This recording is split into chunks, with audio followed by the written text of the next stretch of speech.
all credit goes to students and the people যারা মাঠে নামলো।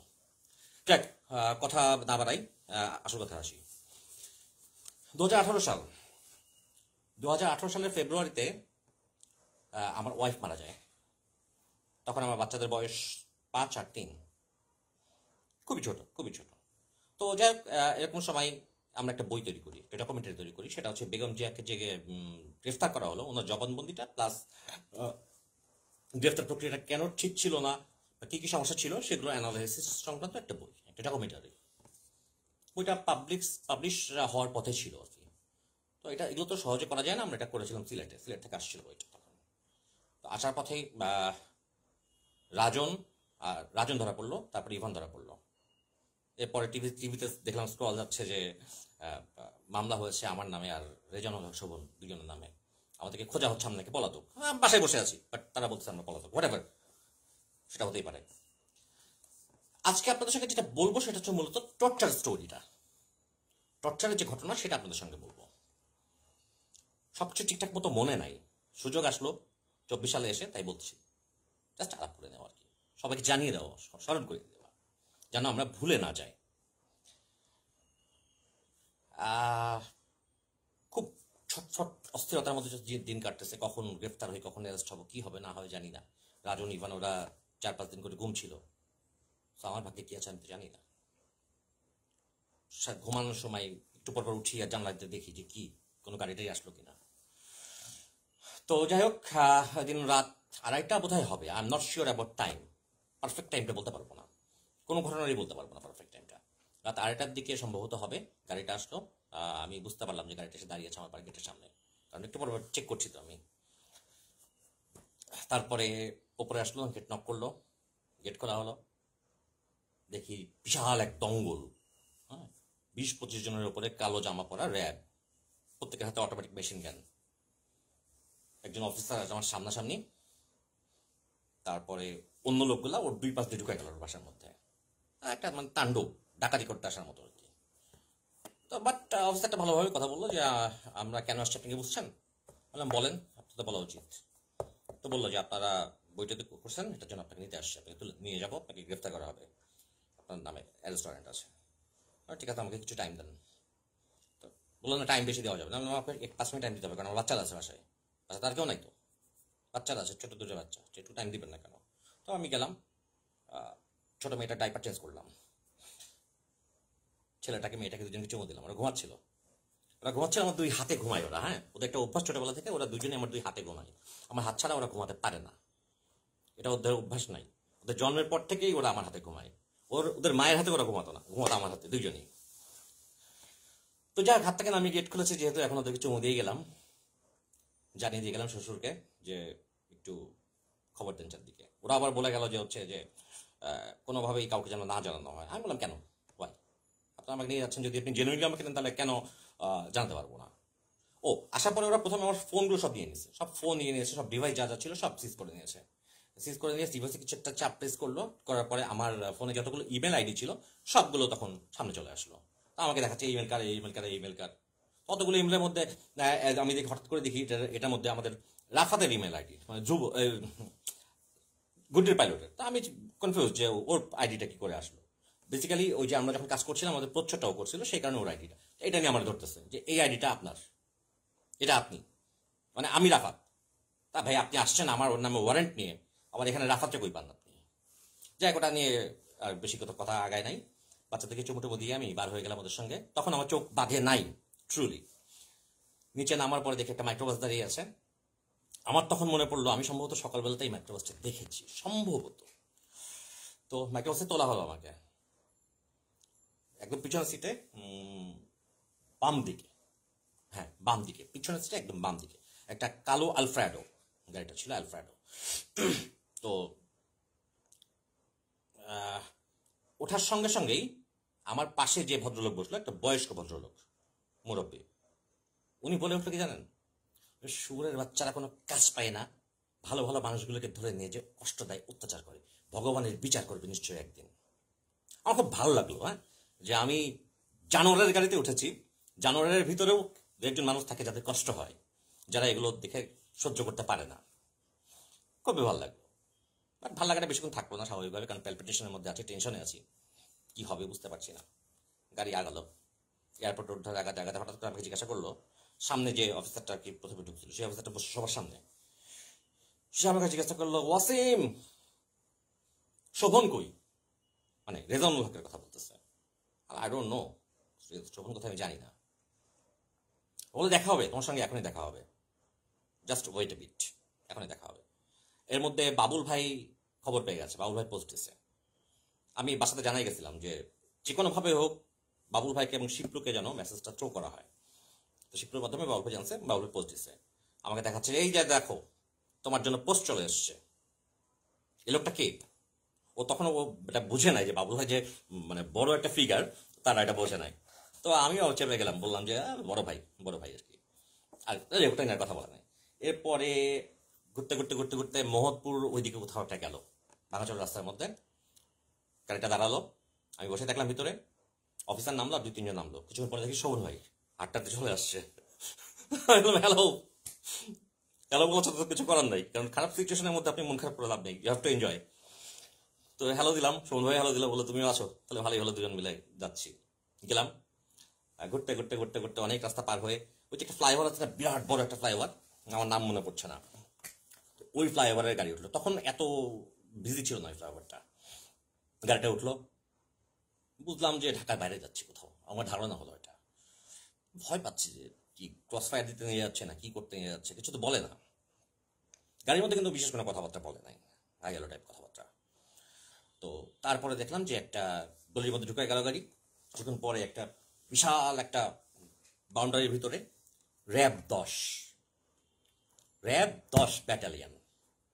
আমার চোখ খোলা, শোভন ভাই নামলো, আমি নামলাম, সোজা হাঁটতেই গ্রিলের মতো আছে, মানে উঠান যেমন থাকে না, উঠানের মতো একটা জায়গা, তার পাশে ছোট ছোট ঘর, কয়েকতলা বিল্ডিং, বাট নিচে ছোট ছোট ঘর। আমি আর শোভন ভাই ঢুকলাম, আমাদেরকে রাখা হলো যেখানে নিয়ে গেল, বই টই পুরোনো কাগজপত্র সব ভরা, যাক আমাদেরকে ওখানে বন্ধ করে রেখে ওরা চলে গেল। কিছুক্ষণ পরে আবার আসছে, এসে বললো যে আপনার নাম ঠিকানা বলেন, বিস্তারিত বলেন না বল, তখন বলতেছে বল।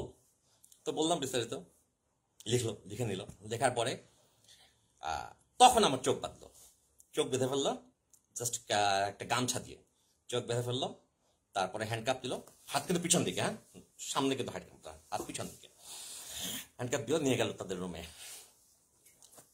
তখন প্রচন্ড ভয় লাগছিল, সত্য প্রচন্ড ভয় পেয়েছি, তখন শরীর ঠান্ডা হয়ে আসছিল। নিয়ে যাওয়ার পরে চোখ কিন্তু পুরোপুরি বন্ধ হয়। ও এর মধ্যে চোখে যে চোখ কিছু দিয়ে বাঁধলে ফাঁকা থাকে না নিজেকে, এই ফাঁকাটাও তারা বন্ধ করে কিভাবে জানেন? টিস্যু পেপার আছে না, টিস্যু পেপার মোড়ায় ওই ফাঁকাটা দিয়ে ঢুকায় দেয়, আর ওটা প্রচন্ড কষ্টকর। ওই টিস্যু পেপারে কিছু গোড়া থাকে, এই গোড়াগুলো চোখের ভিতরে লাগে, চোখ ছিঁড়ে যায় তখন, আর ওটা দেওয়ার পরে চাপ দেয়, কষ্ট হয়।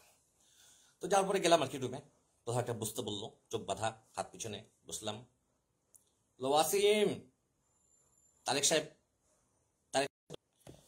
তারেক সাহেব তোমাকে কত টাকা দিয়েছে বলো? তা আমি বললাম তারেক সাহেব আমাকে টাকা দেবে কি জন্য? না না না, তোমরা কত কিছু করছো, তোমরা নির্বাচন ভণ্ডুল করবা, তোমরা সরকার পতন করবা, এসব তোমরা করছো না, এগুলো তোমরা করছো। তো তারেক সাহেব তোমাকে কত টাকা দিয়েছে তুমি জানাও, তুমি ঠিকঠাক মতো বলো, তোমাকে আমরা বাসায় পৌঁছে দিয়ে আসবো, কোনো সমস্যা হবে না। খুব মিষ্টি মিষ্টি করে কথা বলছে। না তারেক সাহেব আমাকে কোনো টাকা দেয় নাই, এটা কোনো প্রশ্নই আসে না, তারেক সাহেবের সঙ্গে আমার কখনো কথাই হয় নাই, জীবনে কোনো কথা হয় না, তো আমাকে টাকা দেবে কি? আর হু আই এম, আমি তো তখন পদ করে পোস্ট নাই আমার দলে, আমাকে কেন টাকা দিবে? তারপরে তারেক সাহেবের বিষয় থেকে সরে গেল তারা, এরপর শুরু করলো জেট স্পোর্টসের ইতিহাস নিয়ে। হেন আইডি নাই যে আইডির শানে নজরুল, যেই আইডির নাম তারা জানে না, সব আইডির কথা তারা জিজ্ঞাসা করে, পুরোনো একদম যেসব আইডির কথা জানারই কথা না সেসব আইডি তারা জানে। সবচেয়ে বেশি টর্চার হয়েছে কার জন্য জানেন? মেজর ডালিমকে, হু ইজ মেজর ডালিম, হু ইজ জাতিন নানা, এই দুটার জন্য প্রচন্ড টর্চারের মধ্যে আমি পড়ছি। বেসিক্যালি ডালিমকে তখন আমি চিনি না, তখন আমি কিভাবে বলবো? নানার সঙ্গে আমার কোনো ইন্ট্রোডাকশন নেই, আমি কিভাবে বলবো এটা? এটা বলা সম্ভব না তোমাকে, যেটা আমি জানি না এটা আমাকে টর্চার করলে আমি বলতে পারবো? তো যাই হোক, কথা বলতেছে, যখন উত্তর দিচ্ছি কিন্তু তাদের মনোভূত হচ্ছে না, তারা হিট করতে থাকলো নিতে হিট করতে থাকলো, লাঠি বা বাঁশ জাতীয় কিছু একটা ছিল হয়তো তাদের কাছে, সেটা দিয়ে এভাবে হিট করতো, দুই হাঁটুতে বসা থাকতো, হাত তো পিছনে বাঁধা, সো মুভ করা যেত না, খুব সমস্যা হতো, টং টং করে উঠতো, মনে হতো যেন মানে বুক জানের মধ্যে বোধহয় কেউ একটা ঘন্টা বাজাই দিয়েছে, এরকম একটা কষ্ট যন্ত্রটা ফিল হতো তখন। প্রচন্ডভাবে করতো এই কাজটা, একটু পরপরই কোনো কথা তাদের পছন্দ না হলেই, মনোভূত না হলেই আমরা বলে তুমি নামাজ পড়ো, আমি নামাজ পড়ি না, আরে নামাজ পড়ো তা কেন বইলাও বাড়ি দেয় হারামজাদার বাচ্চারা। আমি নামাজ পড়ি কি পড়ি না সেটা তাদের হেডেক। হ্যাঁ, ওরা নামাজ পড়ে একদম ফালাই দিছে। হ্যাঁ, ওই নামাজের কোনো ভ্যালু আছে? জানোয়ারের বাচ্চাদের মানুষকে গুম করে নিয়ে যায়, অসভ্য কোথাকার শেখ হাসিনা চামচা, তার সরকার নাকি আমি ফেলে দিচ্ছি। আমার কি হেডাম সরকার, পারলে তো অবশ্যই ফেলে দিতাম, ক্ষমতা থাকলে কি না ফেলে বসে থাকতাম নাকি? এরকম একটা জন্তু জানোয়ার অত্যাচারী একটা সরকারকে আমরা দেখতাম, সহ্য করতাম সামনে? পারি নাই ভাই, পারি নাই, সত্যি কথা পারি নাই, আমরা ফেল করছি, আমরা পারি নাই।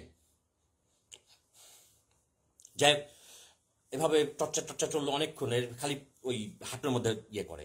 এরপরে সম্ভবত কোনো কোনো ভাবে আমি পড়ে গেছি আর কি, মানে কোশ্চেন কি কি করলো সেগুলো সবই এই ধরনের কোশ্চেন, এগুলোর মধ্যে না যাই, কারণ এরা কিন্তু কিছু বোঝেও না। এরা আমারে বলে মুক্তমনা ব্লকটা কি, আপনি প্রশ্নের ধরনটা বোঝেন যে মুক্তমনা ব্লক কি, মানে তারা ধারণা করছে মুক্তমনা ব্লক কোনো ব্যক্তি। এটা যে তাদের ফেভারে লেখে সেটাও তারা জানে না, অথচ তারা আমাদের সব আইডির নাম জানে। মানে বিধিকিচ্ছিত অবস্থা, সেন্স বলে কিছু নাই, ঘিলু বলে কিছু নাই, জানে শুধু টর্চার। হ্যাঁ, এটাই ওদের ওদের অ্যাসেট। শেখ হাসিনা অ্যান্ড গং এর অ্যাসেটই হচ্ছে টর্চার। মানুষের ব্রেন যেটাকে বলা হয়, ঘিলু যেটাকে বলা হয়, সেটা তাদের নাই। তাদের ঘিলুর জায়গায় কিছু গোবর দেওয়া আছে, উৎকৃষ্ট কোয়ালিটির গোবর। তো জায়গার মধ্যে আমি পড়ে গেছি কোনোভাবে। পড়ে যাওয়ার পরে তারা শুরু করলো কি, আমার পায়ের পাতায় টর্চার করা শুরু করলো। পায়ের পাতায় প্রথমে কয়েকবার খুব ব্যথা পেল, কিছুক্ষণ পরে আর ব্যথা পাইনি। বুঝতেছিলাম যে পায়ের উপরে টর্চার হচ্ছে, কিন্তু বুঝতে পারিনি। তারপরে দুই হাতে প্রচণ্ডভাবে বাঁশ বা লাঠি তেমন কিছু একটা হবে, হয়তো লোহা সম্ভবত না, এটা দিয়ে তার টর্চার করা শুরু করলো। এরপরে আমার আসলে আর ওইভাবে ওই দিনের কথা মনে নাই, কীভাবে কী হলো না হলো। এটুকু মনে আছে, কিছুক্ষণ মানে অনেকক্ষণ যাওয়ার পরে টর্চার শেষ হওয়ার পরে আমাকে কোনো একটা রুমে এনে বসানোর পরে আমি টেবিলে এভাবে মাথা রেখে, যেভাবে আমরা স্কুলে ফাঁকি দিতাম আর কি, এভাবে মাথা রেখে আমি শুয়ে থাকলাম, কিছুক্ষণ বসে থাকলাম যে রুমে দেওয়ার পরে। অনেক পরে কোনো একটা লোক আসলো, এসে দেখে আমার কাঁধে হাত দিচ্ছে, বলতেছে মামা ভয় পান না, আমার কনস্টেবল যাতে কিছু একটা হবে আর কি, সিনিয়র যাবো না। এক সেকেন্ড আমি একটু লাইটটা দিয়ে নিই, তাহলে ব্রাইটনেসটা বাড়বে।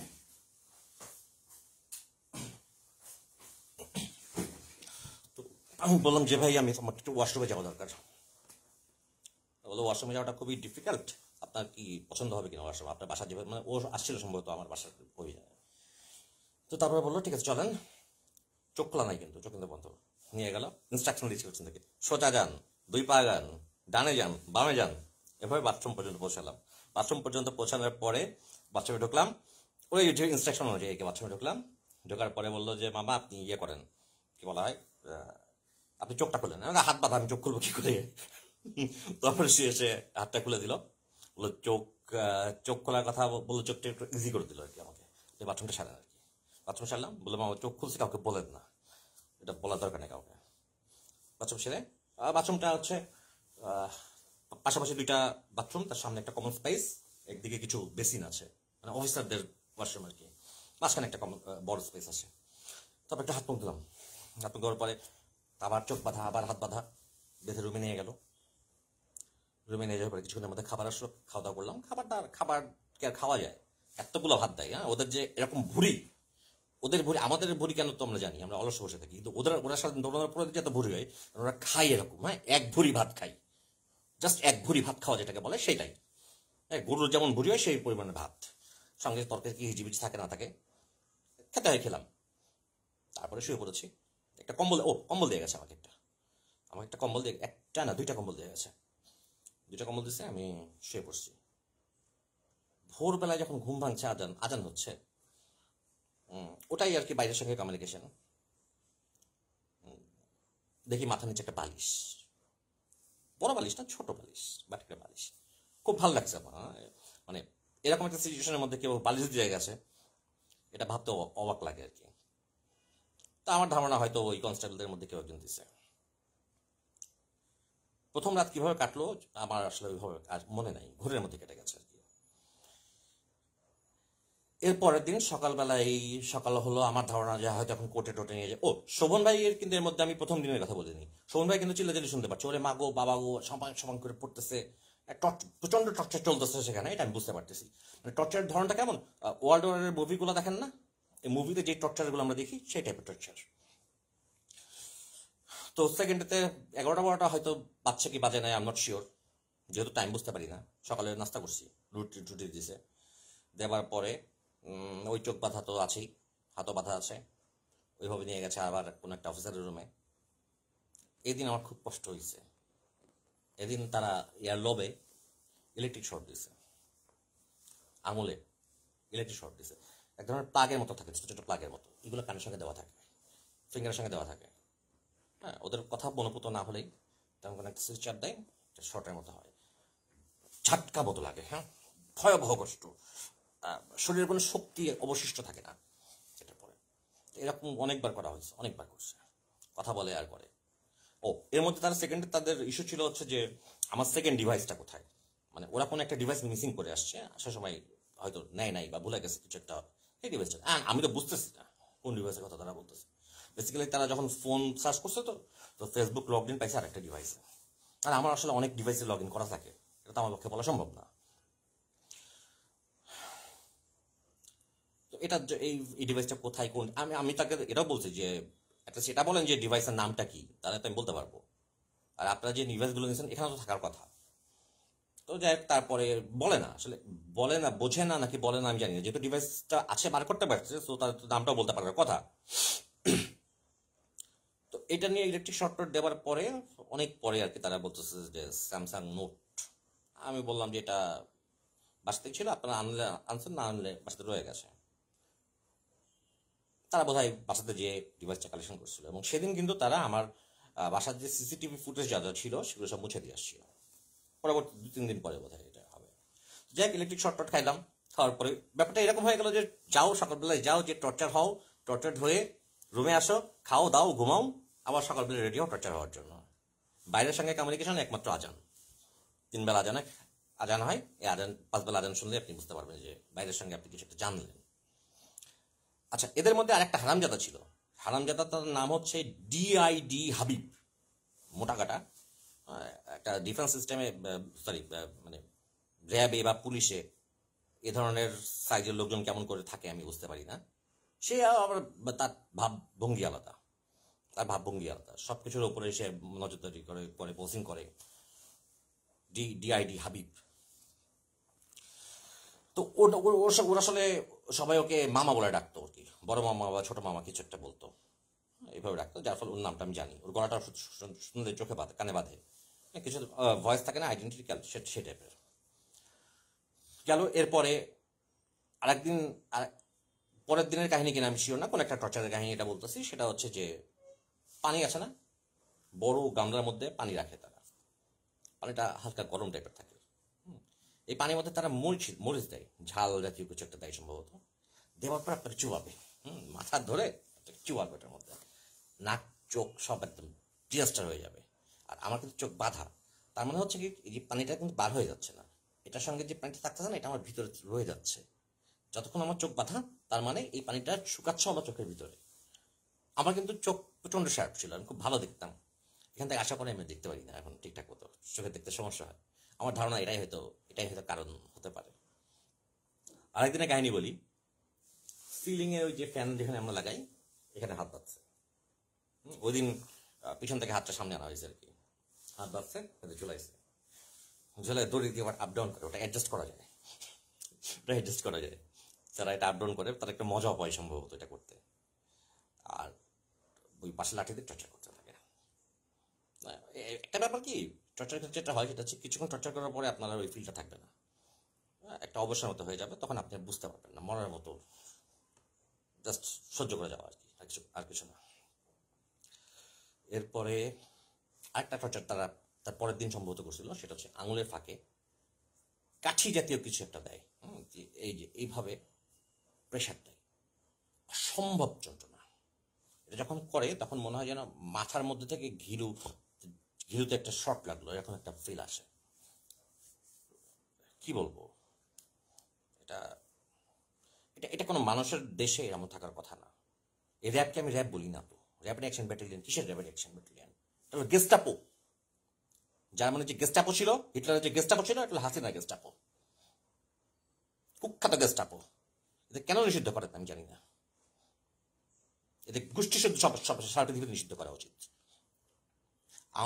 আওয়ামী লীগ দলটা যদি কোনো মানুষের জন্ম থেকে থাকতো, তাহলে র্যাবকে এইভাবে তার ব্যবহার করতে পারতো না। আর র্যাবে যারা পোস্টেড হয়, তারাও যদি মানুষের জন্ম হয়ে থাকতো, তারা এইভাবে মানুষকে টর্চার করতে পারতো না। কি ভীষণ টর্চার, কি ভীষণ টর্চার, সহ্য করার মতো না। এর মধ্যে আমি একদিন জিজ্ঞাসা করছিলাম যে আমি যেখানে আছি আমার বাসায় কি জানে? বলে না, তোর বাসায় জানে না, তুই তুই বলতেছে। আমি বললাম যে আচ্ছা ঠিক আছে, যদি সম্ভব হয় একটু জানাই দেন। ভদ্রভাবে বলছি, যদি তুই তুই করতেছে।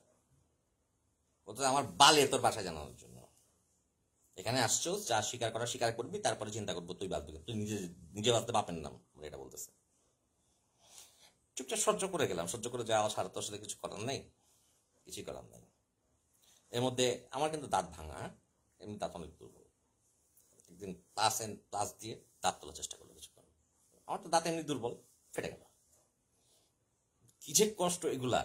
দাঁত তোলার সময় চোখে প্রচন্ড ব্যথা লাগে, কপালে প্রচন্ড ব্যথা লাগে।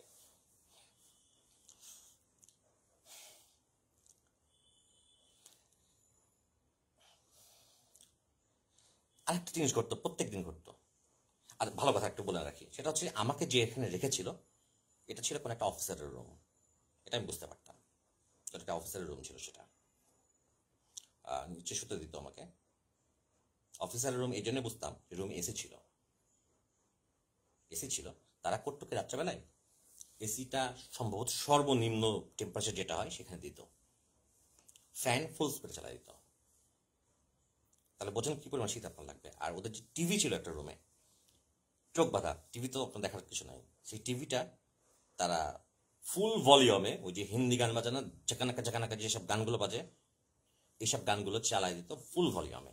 আপনি শীতে ঠকঠক ঠকঠক করে কাঁপতেছেন, ফুল এসি, ফুল ফুল ফ্যান, এবং টেলিভিশনে হাইস্ট স্পিডে সাউন্ড হচ্ছে সারাটা রাত। 4 দিন বা 5 দিন পরে কোনো একটা অফিসার রাত্রেবেলা ভিজিটে আসছিল। আসার পরে এটা দেখলাম যে তারা যিনি বকবকি করতেছে, করে বললো যে এটা যেন না হয়। আমি শুনলাম যে এটা যেন না হয়। তারপরে তারা যিনি কার কথা বললো যে অমুক স্যার রাত্রেবেলা এসে এটা করে হয়ে যায়। তো বললো অমুক স্যার যদি আসে আমাকে জানাবা, বলবো আমার অর্ডার, এটা করা যাবে না। তবে এটা এটা ওই যে আমাকে পিক করছিল সে না, দ্যাট ইজ সেটা আমি শিওর, আমি নিশ্চিত। এই ধর আর একটা কাজ করতো, ঘুমের মধ্যে এসে ডাকাডাকি করতো। যখন আমি ঘুমাচ্ছি, হয়তো ঘুমাই গেছি, ঘুম তো আর আসে না, একটা তন্দ্রের মতো আসে আর কি, একটা ঘোরের মতো আসে। কি যে কি ধরনের কষ্ট, মানে মানসিক অবস্থাটা কোথায় চলে যায়, ইউ ক্যান্ট ইমাজিন। আমি এর মধ্যে একদিন দেখতেছি যে আমি রুমের মধ্যে আছি, আমি ফিল করছি যে আমাদের পলাশ ভাই আসছে। আমি শুনতেছি যে পলাশ ভাই আসছে, পলাশ ভাই কারোর সঙ্গে কথা বলতেছে, অফিসারদের সঙ্গে কথা বলতেছে, আমাকে আর শোভন ভাইকে এখন ছাড়াই নিয়ে যাবে। আমি শুনছি, ক্লিয়ার শুনছি। বিশ্বাস করেন, আমি শেষ দিন পর্যন্ত বিশ্বাস করছি, যতদিন ঘুম ছিলাম শেষ দিন পর্যন্ত আমি বিশ্বাস করছি যে হ্যাঁ পলাশ ভাই আসছে, মানে ভাবনা ল্যাম্পোস্ট, পলাশ ভাই আসছে, কথা বলতেছে, আমাদেরকে নিয়ে যাবে, কিছু টাকা পয়সাও দেওয়া লাগবে, আমাদেরকে সে সারিয়ে নিয়ে যাবে। বেসিক্যালি কেউ আসে নাই, পলাশ ভাই আসে নাই। পলাশ ভাই কিভাবে আসবে সেখানে, এটা মাথার মধ্যে ঘুরে গেল, অটোমেটিক চিন্তাগুলো চলে আসে। যখন ঘোরটা আসে না, তখন এরকম বিভিন্ন ভাবনা আসে, সেগুলোকে সত্য মনে হয়, মনে হবে যে এটা বোধহয় ঘটতেছে। আমি শুধুমাত্র বার হওয়ার পরে আমি বুঝতে পারছি যে না, এমন কিছু ঘটে নাই। তারা পর্যন্ত মনে হয়েছে যে না, পলাশ ভাই আসছে, আমাদেরকে নিয়ে যাবে একটু করে। এর মধ্যে একদিন হ্যান্ডকাপ যেটা থাকে না, হ্যান্ডকাপ গেল টাইট হয়ে, হ্যান্ডকাপটা খুব বাজেভাবে পড়ায়, কিন্তু হ্যান্ডকাপটা টাইট হয়ে গেল, আমার প্রেশার বেড়ে গেল হঠাৎ করে, এখানে ফুলে গেছে হাতটা।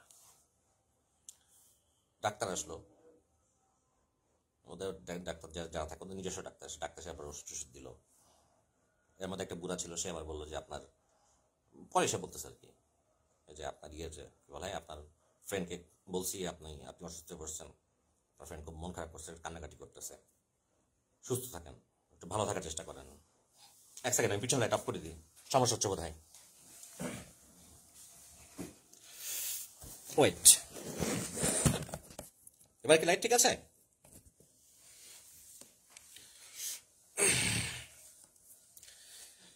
আমাদের যে তুলে নিয়ে গেছিল তার নাম হচ্ছে ফারুকি, মহিউদ্দিন ফারুকি।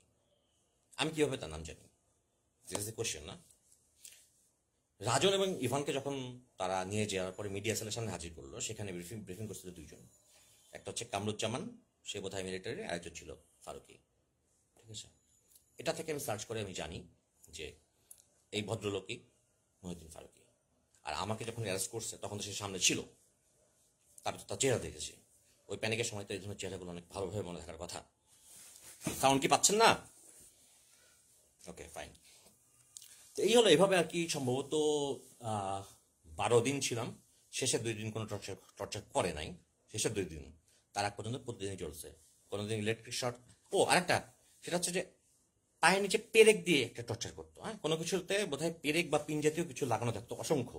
যেমন ব্রাশ যেমন হয় না, জুতার ব্রাশ এরকম হয় না, উপরে ব্রিসেল থাকে, সেরকম আর কি। কোনো একটা কিছুর সঙ্গে বোধহয় অনেক পেরেক থাকতো, এটার উপর আপনাকে দাঁড় করায় দিত। দাঁড় করায় দিয়ে আপনার ওই যে পিঠে টর্চার করতো। এটা হতো কি, আপনি যখন পিঠে টর্চারে যখন একটু নুয়ে যাবেন, তখন পায়ের মধ্যে আপনার রক্ত চলে আসবে, কারণ পায়ের নিচে পেরেক। আমার কিন্তু ব্যাকবোনের 4 নম্বর ডিস্কটা সরে গেছে এই টর্চারে। আমার এখন হাঁটতে কষ্ট হয়, ঘুমাতে কষ্ট হয়, আমি কোনো এক্সারসাইজ করতে পারি না, জিমও করতে পারি না এই পেনটার জন্য। ইভেন আমি ঠিকঠাক মতো ঘুমাতে পর্যন্ত পারি না। আমার ধারণা যারা যারা ছিলেন তাদের সবারই অলমোস্ট এই এক্সপিরিয়েন্সটা আছে। সুমন ভাই কি আছে? সুমন ভাই সম্ভবত আছে এক্সপিরিয়েন্সটা। Terrible terrible. সেখানে যে আমি আমার চোখ নষ্ট করছি, আমার কান নষ্ট করছি, দাঁত নষ্ট করছি, হার্টের সমস্যা সমস্যা তৈরি হয়েছে আমার, সব তাদের কারণে। তাদের সেখান থেকে তো ইলেকট্রিক শর্ট দিলাম, পায়ের নিচে পেরেক দিলাম, সিলিংয়ে ঝুললাম, সিলিংয়ে ঝুলে কিছুক্ষণ পিটানি খাইলাম, তারপরে আঙুলে পেন্সিলের কাঠি দিল, পেন্সিল বা কাঠি যেতে কিছু একটা দিল, দাঁত উপড়ায় নিল। হ্যাঁ, সারাদিন সারা রাত ফেলে রাখলো 16 বা 17 টেম্পারেচারের সঙ্গে full speed fan, high volume টেলিভিশনের মধ্যে রাখার পরে, এইভাবে চলার পরে একদিন তারা আসছে হিসাব নিয়ে। হ্যাঁ, ওই যে তারেক সাহেব আমাকে টাকা পাঠায় কিনা, এই জন্য। Tarique Rahman, I don't know, Shovon ভাইকে হয়তো সেম কোয়েশ্চেন করছে, maybe, I am not sure. তো টাকার অ্যামাউন্ট ওই যে 0.00 থাকে না, তো 5 লাখের সঙ্গে অ্যাকাউন্টে ব্যালেন্স দেখাচ্ছে, শেয়ার দেখাচ্ছে যে 5 লাখ টাকা শেয়ার, এটার সঙ্গে 0.00 আছে। এই অসভ্য মূর্খ গান্ডুগুলা এই পয়েন্টের পর যে 00 আছে এটাকে কাউন্ট করতে জানে না, এটা পয়েন্টটাই তারা জানে না। তারা বলে 50 কোটি।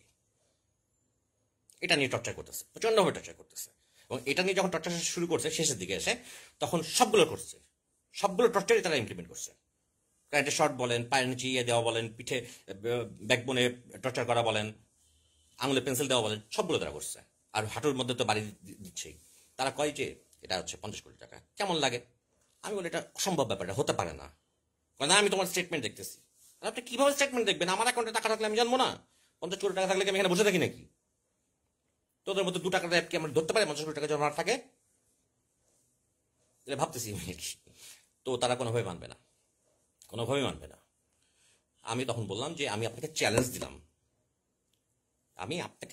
বিরক্ত হয়ে গেছে আমি তখন, যে আমি আপনাকে চ্যালেঞ্জ দিলাম, যদি 50 কোটি টাকা থাকে, ওকে যাও, 50% is your, but give me 25 crore। তখন তারা একটু বোধহয় চিন্তা ভাবনা করছে কিছু একটা। এর মধ্যে তারা আমরা আবার রুমে পাঠিয়ে দিচ্ছে। পাঠিয়ে দেওয়ার পরে স্টেটমেন্ট নিয়ে কাউরে পাঠাইছে আমার রুমে। স্টেটমেন্টে পাঠায় বলতেছে, আপনি বলতেছেন, আমরা তো দেখতেছি ভাই, এখানে তো 50 কোটি টাকায়। অসম্ভব ব্যাপার, এটাকে আমার টাকা আমি জানবো না, আমাকে দেখান, আপনি চোখটা খোলেন। তো বললো ঠিক আছে, চোখ তো খোলা যাবে না, আপনি চোখটা লুজ করে দিচ্ছি, আপনি দেখেন। আমি দেখলাম ঘটনা এটা, দশমিকের পরে শূন্য শূন্য তারা হিসাব করতে পারে না, ওই যে 2টা বা 3টা শূন্য থাকে না। আমি একটা চান্স পেয়ে গেলাম। আমি বললাম, ভাই আপনারা এখানে র্যাবের অফিসে বসে অফিসার হয়েছেন, আপনারা এগুলো বোঝেন না? সামান্য দশমিক ক্লাস 5 পাস করেন নাই? ক্লাস 5 থেকে তো পয়েন্ট শেখায়। Just I took the opportunity to overcome my self. তো তারা দেখলাম একটু থতমত খেয়ে গেল। হ্যাঁ, এরপরে এটা হচ্ছে শেষ 2 দিন বা 3 দিন আগের দিন আর কি। এরপরে আর কি টর্চারটা বন্ধ হয়েছে, সম্ভবত 10ম দিনের দিন বা 9th ডেতে, আই এম নট শিওর। তো তো তারপর তারা চলে গেল। পরে তারা বুঝছে আর কি যে তারা দশমিকের হিসাবটা বুঝে না, 50 কোটি টাকা বানাই দিচ্ছে। এরপরে একদিন আমাদেরকে বলা হলো যে তোমাদের কাছে ছেড়ে দেওয়া হবে, গোসল করে দেন, গোসল করে নাও, তোমাদের জন্য আনা হয়েছে। আমি কিন্তু এর মধ্যে একদিনও শাওয়ার নিই নাই, আমাকে প্রত্যেকদিন শাওয়ার নিতে বলছে, আমি একদিনও শাওয়ার নিই নাই। তাহলে শাওয়ার নেন, শাওয়ার নিয়ে নামাজ টামাজ পড়েন, পড়বো না। আমি বন্দি থাকা অবস্থায় কিসের নামাজ, কিসের শাওয়ার? বন্দিকালীন থাকাকালীন সময় হিসাবে কোনো কোনো নিয়ম নাই, আমি কোনোটাই করবো না, নামাজও পড়বো না, শাওয়ারও নিব না। বাথরুমে যেতে হয় তাই যাবো, এটা নিয়ে একটু, এটার জন্য টর্চার হইতেছে আমাকে, বাট এটা আমি বলছি। কারণ এখানে একটা ব্যাপার হয় কি, আপনি যদি নার্ভটা ধরে রাখতে পারেন আপনার উপরে টর্চার কমবে। আপনি যদি নার্ভ হারায় ফেলেন টর্চার আরো বাড়বে, ওরা পেয়ে বসে। বাট নার্ভ ধরে রাখতে হলে আপনাকে শেষ পর্যন্ত নার্ভ ধরে রাখতে হবে। শেষ পর্যন্ত you have to prove that you are the strongest person, you are stronger than them. তো যাই হোক, বললো তোমাদেরকে ছেড়ে দেওয়া হবে, ছেড়ে দেওয়া হবে বলার পরে ওই দিন রাত্রেবেলায় সোহন ভাইয়ের সঙ্গে, ওই দিন